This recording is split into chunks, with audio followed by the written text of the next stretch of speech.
जय हिंद बच्चों, good morning, good afternoon and very very good evening. हमारा और आप सभी का प्यारा सा यूट्यूब चैनल सत्यम क्लासेज बाय चिंटू सर में आपका बहुत बहुत स्वागत है। बच्चों, पिछले वीडियो में हम लोग पढ़े थे श्वसन चैप्टर का दीर्घ उत्तरीय प्रश्न का वीवीआई क्वेश्चन बताए थे आपको, जो था वायवीय और अवायवीय श्वसन में अंतर। और उसके साथ साथ मैंने आपको ये भी बतला दिया था कि उससे ऑब्जेक्टिव क्वेश्चन और उसी से आपको शॉर्ट क्वेश्चन भी आपको बतला दिया था। बट कुछ और भी ऐसे मोस्ट इंपॉर्टेंट क्वेश्चन है श्वसन चैप्टर का जो आप लोगों के लिए इंपॉर्टेंट है। उम्मीदें हैं कि ये 2024 यानी कि इस साल मैट्रिक के एग्जाम में आने की संभावनाएं हैं। तो 4 से 5 क्वेश्चन है, 4 क्वेश्चन है, उसका पूरा से पूरा डिटेल लेंगे। तो आइए देखते हैं। सबसे पहला क्वेश्चन है बच्चा कि आपका श्वसन क्या है। चैप्टर है श्वसन। ये सारे जो क्वेश्चन है वो सभी का सभी ये आपका 2 मार्क्स से या आपका 3 मार्क्स के ये पूछे जाते हैं। तो सबसे पहला क्वेश्चन है आपका श्वसन क्या है। चैप्टर का नाम है श्वसन। तो श्वसन का डिफिनेशन तो देखिए क्या बताया गया है। श्वसन क्या है कि बृहत रूप से श्वसन उन सभी प्रक्रियाओं का सम्मिलित रूप है जिसके द्वारा शरीर में ऊर्जा का उत्पादन होता है। ये बताइए कि हम लोग श्वसन क्यों करते हैं, श्वसन का मतलब क्या होता है। पहले मैं आपको ये बता दूं। ऐसे आपको पिछले वीडियो में, पिछले लेक्चर में आपको पूरी तरीके से आपको बताया था कि श्वसन का मतलब क्या होता है। बट यहाँ पे श्वसन का डेफिनेशन है तो एक बार फिर से आपको समझना ऐसे जरूरी है ना। तो देखिए श्वसन का मतलब ये होता है कि हम लोग ऑक्सीजन गैस को अपने शरीर के अंदर ले गए और कार्बन डाइऑक्साइड को बाहर निकाले। ये आसान भाषा है समझने के लिए श्वसन का। बट आप ये लिख नहीं सकते हैं कि ऑक्सीजन गैस को ग्रहण करके और कार्बन डाइऑक्साइड को खुले वातावरण में निकाल देना, उसको श्वसन बोलते हैं। ये नहीं। श्वसन हम लोग क्यों करते हैं, श्वसन से क्या होता है हमारे शरीर में, ये लिखना पड़ेगा आपको, उसी को श्वसन बोलते हैं। तो देखिए बृहत रूप से, बृहत का मतलब होता है एक बड़े पैमाने पर, बहुत बड़े मात्रा में, है ना। बृहत रूप से श्वसन उन सभी प्रक्रियाओं का सम्मिलित रूप है जिसके द्वारा शरीर में ऊर्जा का उत्पादन होता है। यानी कि बच्चा हम लोग जो श्वसन करते हैं, ऑक्सीजन गैस जो अपने शरीर के अंदर ले जाते हैं, उससे ऊर्जा का उत्पादन होता है। कैसे ऊर्जा का उत्पादन होता है?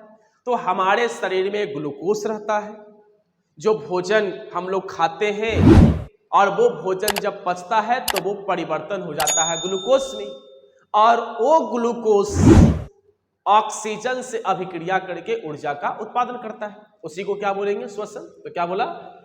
सभी प्रक्रियाओं का सम्मिलित रूप है जिसके द्वारा शरीर में ऊर्जा का उत्पादन होता है। क्वेश्चन नंबर फर्स्ट आपको यहाँ पे कंप्लीट होता है कि बृहत रूप से श्वसन उन सभी प्रक्रियाओं का सम्मिलित रूप है जिसके द्वारा शरीर में ऊर्जा का उत्पादन होता है। कंप्लीट है। Second question. सेकंड क्वेश्चन है संपूर्ण श्वसन की प्रक्रिया को समीकरण से दर्शाएं। एकदम वीवीआई क्वेश्चन है ये आपका, और इस क्वेश्चन से आप और इसको फिल कर सकते हो, इसको प्रैक्टिकली देख सकते हो। ठीक है, इसको आप प्रैक्टिकली देख सकते हो कि कैसे ऊर्जा का उत्पादन होता है। तो संपूर्ण श्वसन प्रक्रिया को समीकरण से दर्शाया गया। देखिए यहां पे ये है बच्चा ग्लूकोज का फॉर्मूला C6H12 और O6 प्लस 6O2, ऑक्सीजन का 6 अणु। ठीक है, इससे क्या करेगा? अभिक्रिया करेगा। तो आपको अभी हमने क्या बताया था कि हमारे शरीर में जो ग्लूकोज होता है, ग्लूकोज से ऊर्जा का उत्पादन कौन करवाता है? तो ग्लूकोज से ऊर्जा का उत्पादन ऑक्सीजन करवाता है, और ऑक्सीजन को ही हम लोग क्या बोलते हैं? श्वसन बोलते हैं, है ना। तो ऑक्सीजन रिएक्ट करेगा। अब देखिए यहाँ पे क्या बनाया।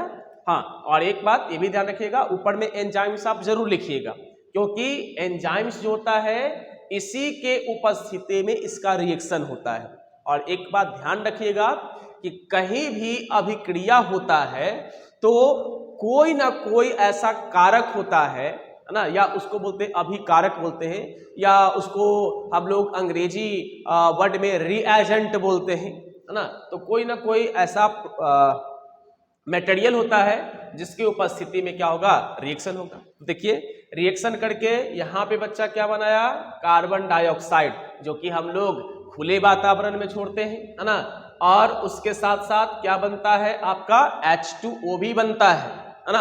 उसके साथ आपका क्या बनता है, H2O ही बनता है। और देखिए यहाँ पे ऊर्जा का क्या हो रहा है, उत्पादन हो रहा है ना। तो संपूर्ण श्वसन की प्रक्रिया को समीकरण से दर्शाना है, कुछ नहीं करना है। सबसे पहले आपको क्या करना है, ग्लूकोज का फॉर्मूला याद रखना है, ठीक है। और ग्लूकोज का फॉर्मूला याद रखने के लिए क्या करोगे, देखो यहाँ पे सीधी सी बात, ग्लूकोज जो होता है इसको लिखो CHRO, ठीक है। ये तो ध्यान रहेगा आपको, CHO यहाँ पर कर दो 6, यहाँ पे 6 दूना 12, और यहाँ पे फिर क्या 6 से 6H12O6 हो गया, ठीक है। और फिर प्लस क्या कर दो, इतना ध्यान रखो कि ग्लूकोज से ऊर्जा का उत्पादन कौन करवाता है, ऑक्सीजन। तो ऑक्सीजन यहाँ पर आएगा, तो यहाँ पे लिख दो ऑक्सीजन का सूत्र पता सबको होगा O2, और यहाँ पे फिर लिख दो 6 12 6 6, ये ध्यान रखना 6 12 6 6। और फिर यहाँ पे एंजाइम ऊपर लिख दीजिए। और फिर आप क्या करवाओ, प्रोडक्ट में क्या लिखो, प्रतिफल में CO2 बनेगा प्लस H2O बनेगा, और क्या होगा, ऊर्जा का उत्पादन होगा। और ये दोनों के पहले क्या करो, 6 और 6 लगा दो, आपका यहाँ पे 2 नंबर का क्वेश्चन आपका होता है कंप्लीट, ठीक है। पहले क्या लिखो, CHO लिख दो, ठीक है। जैसे याद रखो कौन, है ना, कौन, तो कौन को क्या लिखते हैं, CHON को कौन पढ़ सकते हो, N को साइलेंट कर दो, CHO, C के पास 6, हाइड्रोजन के पास H 12 6, याद रखने का तरीका 6 12 6। फिर ऑक्सीजन के पहले 6 लगा दो, एंजाइम, और ये वाला प्रोडक्ट लिख दो। बात समझ में आया। इस तरीके से आप श्वसन के संपूर्ण प्रक्रिया को समीकरण के द्वारा आप इस तरीके से क्या कर सकते हैं, दर्शा सकते हैं। बात समझ में आया, ठीक है। और इस क्वेश्चन से आपको यह भी समझ में आया होगा कि ऊर्जा का उत्पादन किससे होता है, श्वसन से ही होता है। चलो बच्चा, यहाँ पे आपका 2 नंबर क्वेश्चन कंप्लीट हुआ। नंबर 3 पे आते हैं। नंबर 3 बता गया है कि मानव शरीर में कौन कौन सी संरचनाएं श्वसन अंगों का निर्माण करता है, ठीक है। अब यहाँ पे देखिए कि श्वसन अंग है ना, श्वसन अंग,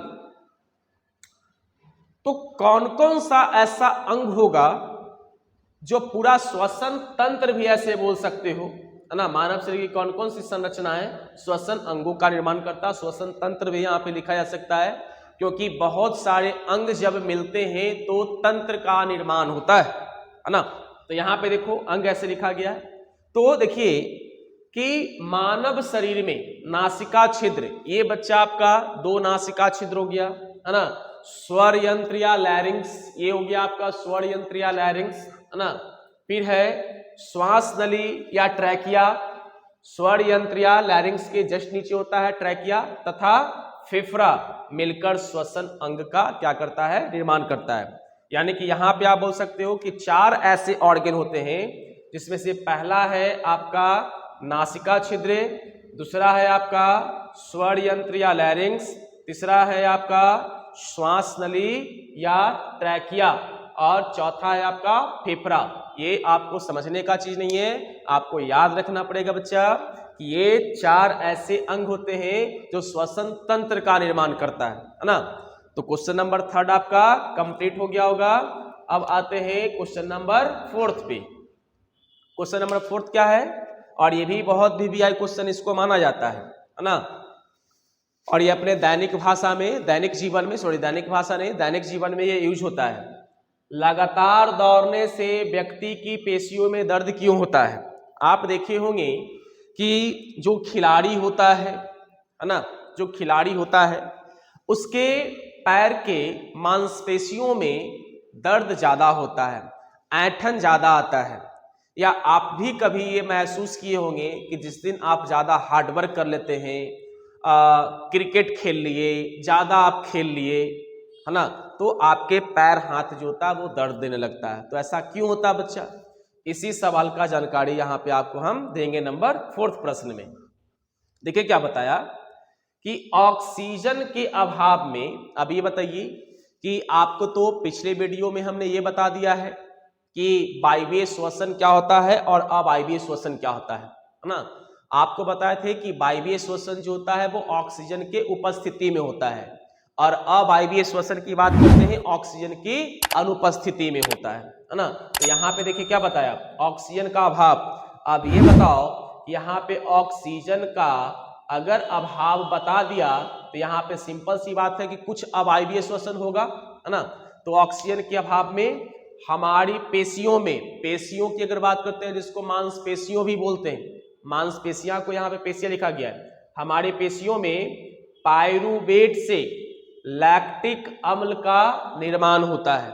किसमें हुआ? ये हमारे मांसपेशियों में लैक्टिक अम्ल का निर्माण होता है। कहां से होता है? पायरुवेट से, है ना। ये पायरुवेट कहां पे होता है? पेशियों में। ध्यान रखोगे कि जब हम लोग हार्डवर्क करते हैं, अच्छा ये बताओ जैसे खेल रहे हो, दौड़ रहे हो, तो हम लोग क्या करते हैं, सांस जो है वो जल्दी लेते हैं, इस तरह से सांस क्या करते हैं कि जल्दी जल्दी बच्चा लेते हैं। तो सांस जल्दी जल्दी ले रहे हैं यानी कि ऑक्सीजन ज्यादा मात्रा में शरीर में जा रहा है ना। तो हमारे पेशियों में क्या होता है कि पायरुवेट होता है और पायरुवेट से लैक्टिक अम्ल का क्या होता है? निर्माण होता है। और जब हमारी पेशी कोशिकाओं में अधिक मात्रा में लैक्टिक अम्ल संचय होता है, इसी कारण लगातार दौड़ने से व्यक्ति की पेशियों में क्या होता है? दर्द होता है। तो इसको इस तरीके से समझते हैं। मान लेते हैं कि यहाँ पे एक मसल्स है, ठीक है, यहाँ पे बच्चा आपका एक मसल्स हम बना देते हैं, समझने के लिए है, ठीक है। मसल्स है, मांसपेशियों इसको बोल सकते हो। ये क्या है? पेशी, ठीक है, पेशी। अब ये बताओ कि ये पेशी ज्यादा काम किया, है ना। अब बताओ कि आप दौड़ रहे हो, ठीक है, तो तुम्हारा पैर ज्यादा काम कर रहा है, पैर काम कर रहा है यानी कहने का मतलब तुम्हारा मांसपेशियां जो है वो क्या कर रहा है? ज्यादा एक्टिव है, ज्यादा वो क्रियाशील है। तो जब ज्यादा क्रियाशील है तो इसमें पायरुवेट भी होता है ना। मान लो कि यहाँ पे सब ये क्या है? आपका पायरुवेट है ना। तो पायरुवेट से क्या होता है? यहाँ पे आपको लैक्टिक एसिड क्या होगा? संचित होते जाएगा, है ना। और जब इस पेशी में या मांसपेशियों में जब लैक्टिक अम्ल का निर्माण अगर ज्यादा हो जाता है तो ये पेशी में क्या होता है? दर्द होना शुरू हो जाता है। और फिर जब उसको मांसपेशियों को या पेशियों को जब हम क्या करते हैं कि दबाते हैं तो वो लैक्टिक एसिड जो होता है या लैक्टिक अम्ल जो होता है वो बाहर निकलता है, जिससे हमें अच्छा लगता है। तो कभी कभी जब आप थकाए हुए रहते हैं, पैर में दर्द होता है, थोड़ा सा जब उसको दबाया जाता है तो अच्छा लगता है। क्यों? क्योंकि लैक्टिक एसिड थोड़ा थोड़ा मात्रा में वो क्या होता है? बाहर निकलता है। तो यही कारण है कि लगातार दौड़ने से व्यक्ति की पेशियों में दर्द होता है। तो फिर से सबसे पहले ये कब होगा? ऑक्सीजन के अभाव में, है ना। और ऑक्सीजन का अभाव कब होगा? जब आप क्या करते हो? अगर कोई कठिन काम करते हैं, है ना, दौड़ रहे हैं, एनर्जी ज्यादा खपत हो रहा है, ऑक्सीजन कम मिल रहा है, तो ऑक्सीजन का अभाव है। हमारी पेशियों में पायरुवेट से क्या होता है? लैक्टिक अम्ल का निर्माण होता है। और जब हमारी पेशी कोशिकाओं में अधिक मात्रा में लैक्टिक अम्ल संचय होता है, इसी कारण लगातार दौड़ने से व्यक्ति की पेशियों में क्या होता है बच्चा? दर्द होता है। तो बच्चों आपका यहाँ पे ये श्वसन चैप्टर का आपका जो लघु उत्तरीय प्रश्न है, इसका 4 मोस्ट वीवीआई क्वेश्चन जो है वो आपको यहाँ पे हमने कंप्लीट करवा दिया, है ना, आपको यहाँ पे कंप्लीट करवा दिया। तो आपके लिए अगले वीडियो में हम लेकर आएंगे परिवहन का मोस्ट इंपॉर्टेंट क्वेश्चन। तो वीडियो को आप सही तरीके से देखते रहें, इसको कॉपी में नोट्स सही तरीके से बनाएं, रिवीजन करें, प्रैक्टिस करें। जब तक बच्चा खुद से अगर आप नहीं पढ़ोगे, प्रैक्टिस नहीं करोगे तो हम कुछ नहीं कर सकते, है ना। तो आपसे ये आशा है कि आप इस वीडियो को जो देख रहे हो, ठीक है, और यहाँ पे जो समझ रहे हो, तो इसको पूर्ण रूप से आप प्रैक्टिस करें। और प्रैक्टिस आप अगर सही तरीके से अगर करते हैं, आपका एग्जाम में अच्छे नंबर आएंगे। तो वीडियो पे लगातार बने रहें, पढ़ाई करते रहें, आगे बढ़ते रहें। धन्यवाद।